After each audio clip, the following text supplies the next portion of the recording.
Hello, કેમ છો બધા? સામાન્ય માણસ કેવી રીતે પોતાની લાઈફ બદલી શકે ડિજિટલ બિઝનેસ દ્વારા? હું મોટી વાત કરવા નથી આવી, પણ હું એક શક્ય અને એક સાચી વાત કરવા આવી છું. તો હું છું ચાંદની દાંડી, ટોરોન્ટો કેનેડાથી, એક ડિજિટલ બિઝનેસ ઓનર અને મેન્ટોર. અત્યારે જુઓ, હું શાક સમારી રહી છું. મારી ઓફિસ મારું કિચન છે ગઈકાલની જેમ, અને શાક સમારતા તમારી સાથે વાત કરી રહી છું. તો હું એવી વાત કરવા આજે આવી છું કે સામાન્ય માણસ કેવી રીતે ડિજિટલ બિઝનેસ કરી શકે. હું પણ સામાન્ય જ માણસ હતી અને સામાન્ય માણસ જ છું. કે એવું નથી કે બહુ હાઈફાઈ લોકો જ આ બિઝનેસ કરી શકે. ઘણા તમારામાંથી, કે મને એવું થતું હતું કે હું આ કરી શકીશ કે નહીં. તમારામાંથી બી ઘણા એવું વિચારે છે કે મારી પાસે અનુભવ નથી, હું આ કરી શકીશ કે નહીં.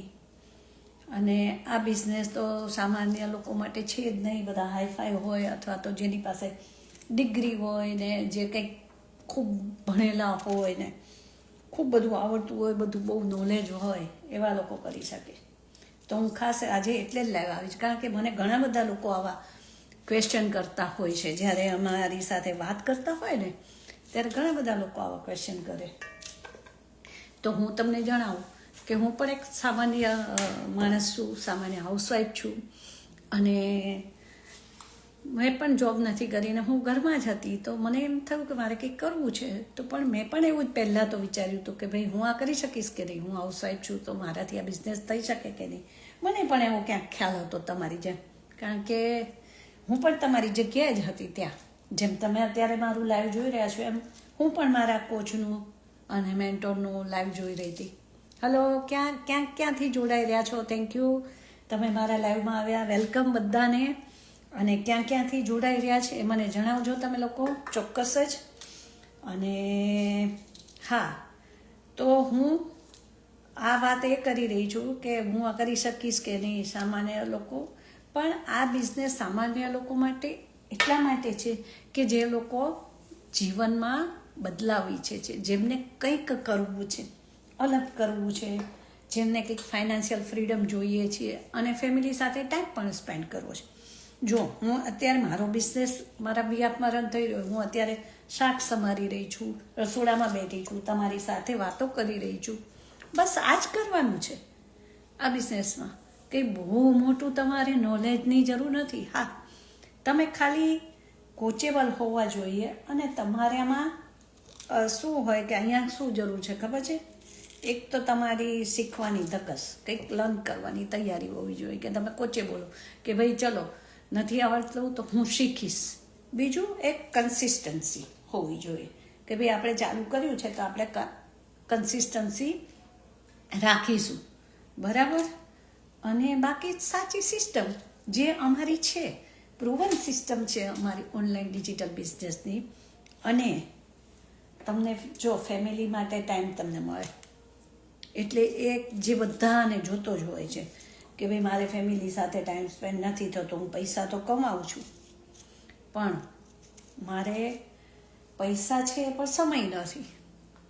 તો આ બિઝનેસ તમને પૈસા પણ આપે છે, સમય પણ તમારો બચાવે છે, કારણ કે એની સિસ્ટમ જ એટલી બધી સરસ છે ને, ઓટોમેટેડ સિસ્ટમ, કે જેને કારણે તમારો સમય બચી જાય અને તમને ફાઇનાન્શિયલ ફ્રીડમ પણ તમને મળે છે. અને તમે તમારા ફેમિલી સાથે તમારા ઓન ટાઈમે કરો, પછી તો તમને કોઈ વાંધો જ નથી ને. ઘણીવાર આપણને એમ થાય કે કેટલા બધા લોકો સફળ થઈ ગયા છે અને આ સફળ છે, ભાઈ એ લોકોમાં ટેલેન્ટ છે અને આનામાં ટેલેન્ટ હશે, આપણામાં ટેલેન્ટ નથી. ભાઈ મને તો નથી આવડતું કંઈ, મને તો ટેકનિકલ નોલેજ જ નથી. તો હું તમને સાચી વાત કહું, મને પણ નહોતું ટેકનિકલ નોલેજ. પણ મને છે ને આ બધું આ ઓનલાઈન ડિજિટલ બિઝનેસે જ શીખવાડ્યું, કારણ કે એમાં સ્ટેપ બાય સ્ટેપ બધી જ ટ્રેનિંગ તમને આપે છે. તમને એમ કહો ને કે આ વસ્તુ કેવી રીતે કરવાની, પોસ્ટ કેવી રીતે કરવાની, પછી કેવી રીતે સોશિયલ મીડિયા ઉપર લેવરેજ કરવાનું, બધું સ્ટેપ બાય સ્ટેપ તમને શીખવાડે છે. અને એના કોચિંગ અને મેન્ટર કોચ ને મેન્ટરનું ગાઈડન્સ તો હોય જ છે. એટલે તમને એકલા ફીલ થાય કે એકલું નથી આવડતું કે એવું નથી. આપણને એમ થાય ને કે સફળ લોકો તો બધા ખૂબ હોશિયાર હોય ને બધા હોય ત્યારે જ એ સફળ થઈ શકે. ના, એનું એક રીઝન છે જે હું આજ તમને જણાવું. સફળ લોકો કેવી રીતે સફળ થાય છે કહું? કારણ કે એ લોકોએ હાર માનવાનું બંધ કરી દીધું હોય કે હું હાર નહીં માનું, હું જ્યાં સુધી સફળ નહીં થયું ત્યાં સુધી હું હાર નહીં માનું. તો એ જ વસ્તુ આ બિઝનેસ પણ શીખવાડે છે તમને કે તમારે સફળ થવું હોય તમે કન્સિસ્ટન્સી રાખો, પછી તમારો રસ્તો ખુલ્લો છે, આખું મોટું વિશાળ છે. તમને જ્યાં તમારે અને જેવી રીતે તમારી રીતે તમે તમારામાં જે કેપેસિટી હોય એ પ્રમાણે તમે આ બિઝનેસ રન કરી શકો છો. તો સાચી દિશા હોવી અને સિસ્ટમ હોવી એ બહુ જ જરૂરી છે. તો તમે લોકો પણ મારી જેમ જો એવું વિચારતા હો તો ખાલી જાણવાની કોશિશ કરજો. તમને હું કહું કે મારી વેબસાઇટ chandninandi.com પર જઈ અને ત્યાં તમારું નામ ને ઈમેલ રજીસ્ટર કરો એટલે તમને છે ને ફ્રી વેબિનારની લિંક મળી જશે.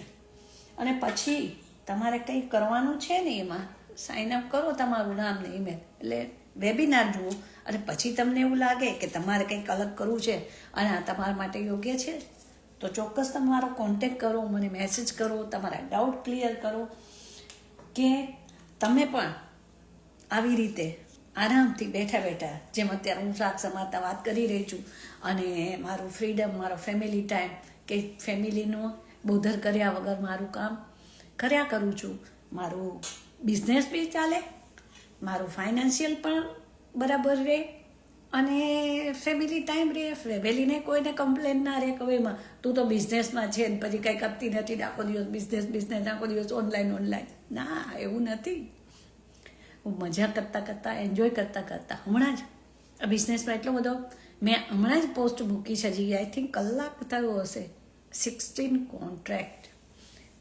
તમે બિલીવ ના કરો એટલો બધો ગ્રો થઈ ગયો છે, એટલો બધો ગ્રો થઈ ગયો છે. કેમ?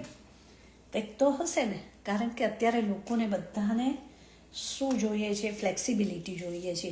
તમે જોબ કરો, તમે પછી તમારો ફિઝિકલ બિઝનેસ હોય તો એ ફિઝિકલ બિઝનેસથી તમે કરો તમે પૈસા. મારે બી પહેલાં હતો ફિઝિકલ બિઝનેસ, પણ એમાં શું થતું હતું કે મારે સવારે નીકળી જવું પડે ગમે ત્યારે, બરાબર, એ ટાઈમે પહોંચી જ જવું પડે અને એમ્પ્લોય તો આવે જ નહીં. અને જ્યારે આપણે રજા જોતી હોય ને, આપણે ઘરે કામ હોય અને આપણે રજા જોતી હોય ત્યારે તો એમ્પ્લોય ખાસ ના હોય.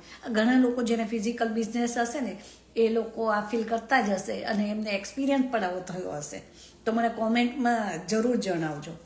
પણ જ્યારે આ ઓનલાઈન બિઝનેસનો એટલું સરસ છે ને. ક્યાંથી જોઈ રહ્યા છો?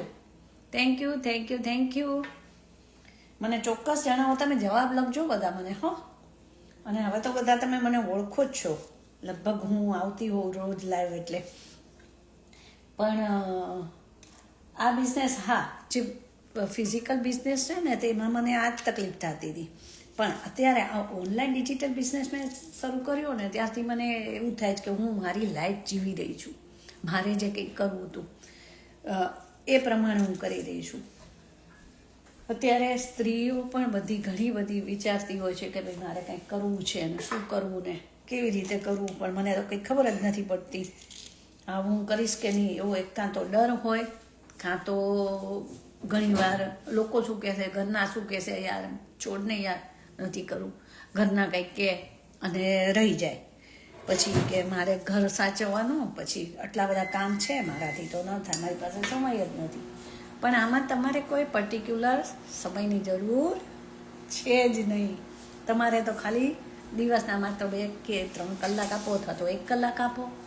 ઇટ ડિપેન્ડ્સ ઓન યુ કે તમારે કેવી રીતે કામ કરવું. તમને સવારે ટાઈમ હોય, જેમ હું અત્યારે કેવી જો વાતો કરું છું, મજા કરું છું, મારું કામ પણ ચાલુ છે અને મારા બીએફમાં બિઝનેસ પણ રન થાય છે.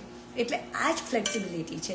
જો તમને પણ આવી ફ્લેક્સિબિલિટી જોતી હોય અને ફેમિલી સાથે ટાઈમ સ્પેન્ડ કરવા ઈચ્છતા હો અને કંઈક નવું કરવા ઈચ્છતા હો, અને મારી જેમ સામાન્ય બધા માણસો આપણે સામાન્ય જ છીએ, એ તમે કન્સિસ્ટન્સી રાખીને તમે આગળ વધો એટલે તમે ચોક્કસ સફળ માણસ બનવાના જ છો, એ મને ખાતરી જ છે.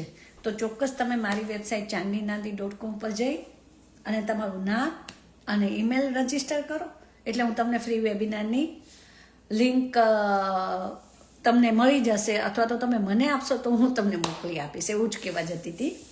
પણ બધા આવ્યા એના માટે વેલકમ બધાને, અને ફરી પાછી આવીશ. હવે હું શાક વઘારીશ, અને આ નવા નવા લોકો જોઈ રહ્યા છે. Okay, thank you. પણ લખો ક્યાંકથી જોડાયા છો ને જોઈ રહ્યા છો મારું લાઈવ. ઓકે, તો ફરી આવીશું પાછી, અને thank you so much. By.